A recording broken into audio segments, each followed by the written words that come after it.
All right, problem number 5. Riders on a Ferris wheel travel in a circle in a vertical plane. A particular wheel has a radius of 20 feet and revolves at a constant rate of 1 revolution per minute. How many seconds does it take a rider to travel from the bottom of the wheel to a point 10 vertical feet above the bottom?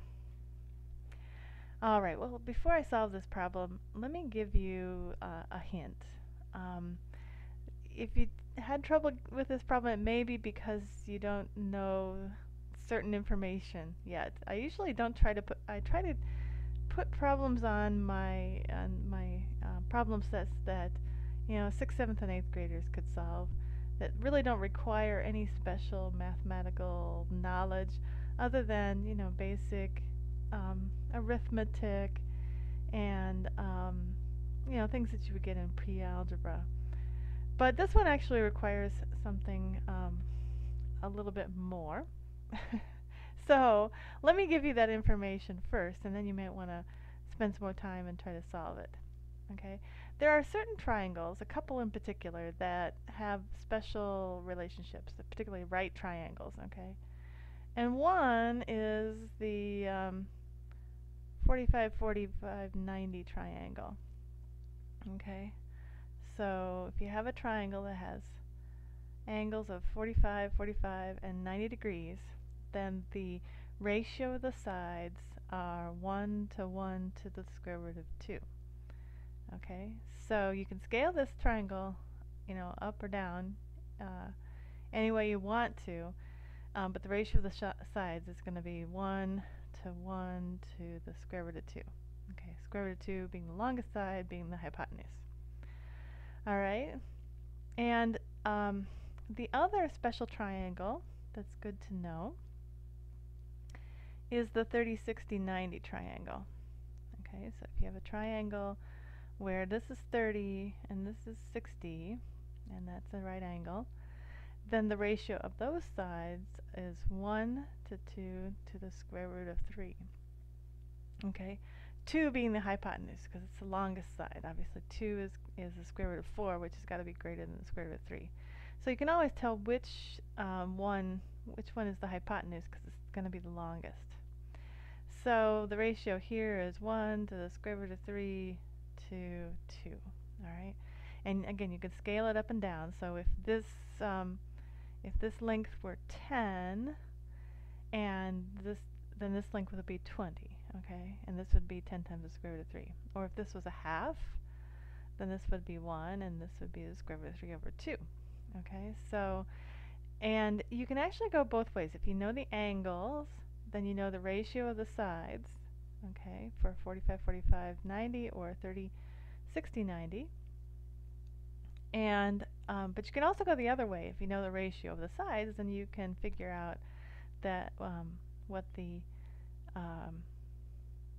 ratio, if you know the ratio of the sides, then you can figure out what the angles are. So if you happen to have a triangle where, the two legs are equal and the hypotenuse is square root of 2 times the length of one of the legs, then you know it has to be a 45, 45, 90 triangle.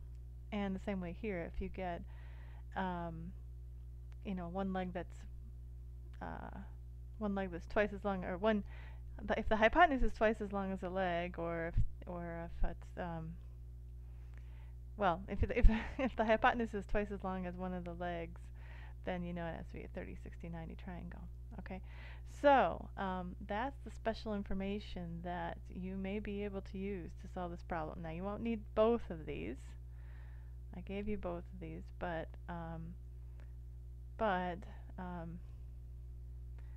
that's the information you can use if you want to give this problem a little more time.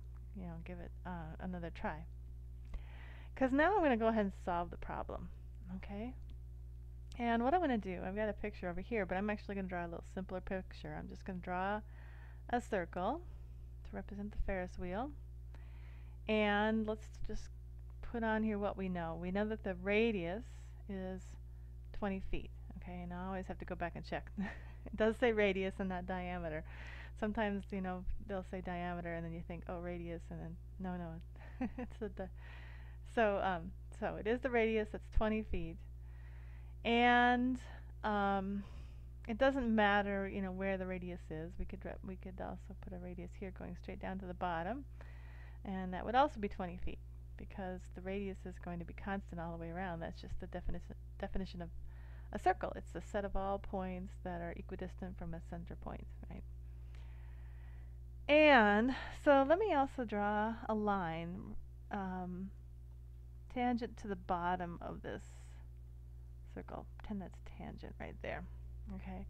And we want to know how long it takes to get 10 feet from the bottom of the Ferris wheel. Okay, so let's say, okay, this looks like it's about halfway. Okay, so this is 10 feet right here, this distance. All right.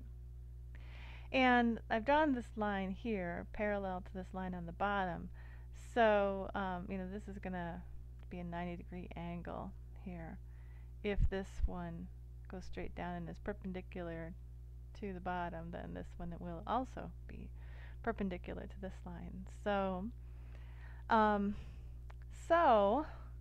And we could actually draw another radius coming out here to this point that's 10 feet above the bottom of the Ferris wheel. Okay, and we know that that's 20 feet. And if this is 10 feet up, this point is 10 feet up, then this point also is 10 feet up because these lines are, the way I drew them, are parallel. So this is 10, and it's dividing this radius, so this has to be 10 as well. And then you can see that what I have here is a 30, 60, 90 triangle right in here. Okay, so this is a 30, 60, 90 triangle. And what does that tell us about the angles of the triangle? So, so that means that this angle here, let me kind of draw an arrow. This angle here has to be 60 degrees, and this one would have to be 30 degrees. Okay.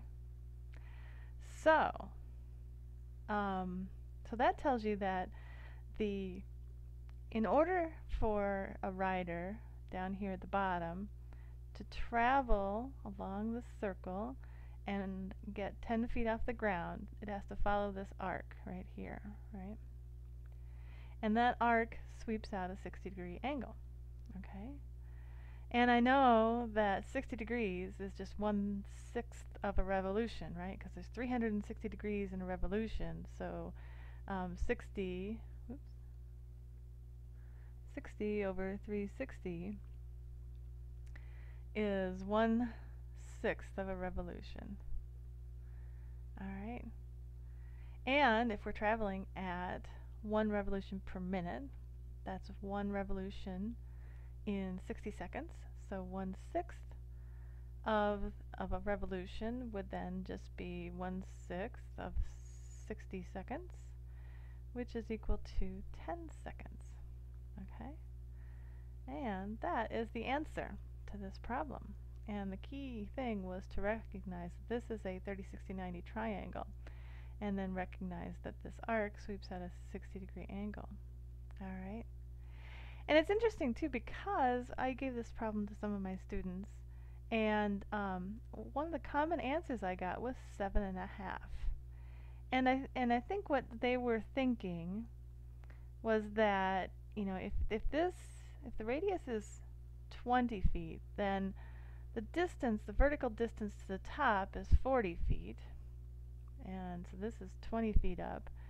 So essentially this 10-foot vertical distance is a fourth. And so I think what they were thinking was that it would take a fourth of the time. So 1/4 of 60 seconds is must be 7.5, right? So 1/4 of the, so it would take 30 seconds to get up here. Oh, sorry, that it must be 1/4 of 30 seconds that they're getting, right? Because So this would be 30 feet, and this would be 40 feet, 20 feet. So it would take 30 seconds to get up here, and 1/4 of that to get each of the 10 feet. But the interesting thing is that you're not traveling. If you're traveling in this direction, you're not traveling at a constant vertical speed. Okay, you are traveling at a constant speed with respect to this circular path, or with respect to the angles that you're sweeping out. But if you break that up into the speed that you're going in the vertical direction or even the horizontal direction, that varies over time. And if you look at this, you can see there's another triangle here.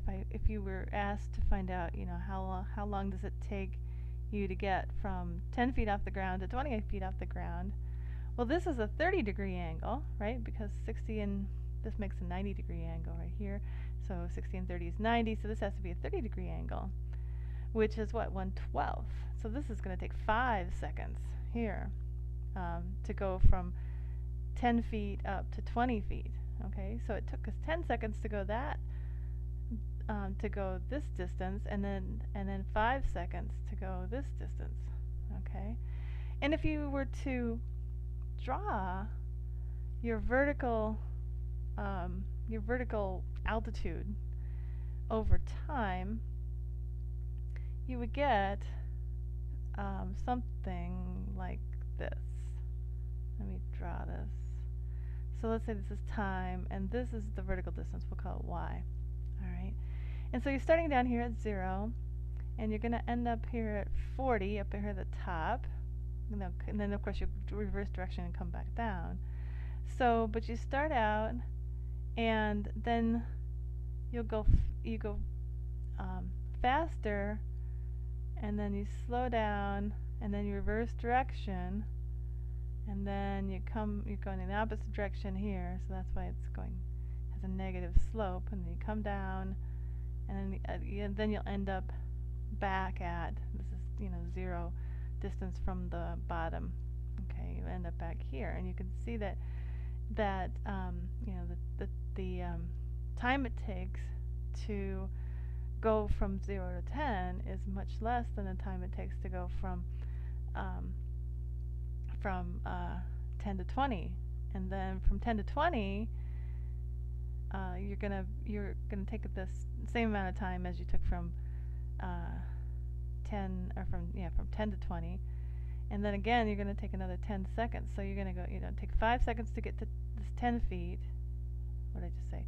10 seconds to get to this 10 feet up, then 5 seconds to go 10 feet more, 5 seconds to go 10 feet more, and then 10 seconds to go the next 10 feet. So your vertical distance, if you just look at the vertical distance above the ground, or well, above the bottom of the wheel, it looks like what they call a sine wave. Okay, so it's going to look something like that, and over time. Okay, so I think that's interesting. That your vertical speed it changes. It's not constant. It changes over time, whereas your speed with respect to this curve is constant. It's 1 revolution per minute. You could convert that to a linear speed, but it would be the linear speed along this path. Okay, and that's constant, but the vertical speed is changes over time. So anyway, that's probably more than you wanted to know about this problem, but there's your answer. It's 10 seconds is how long it takes.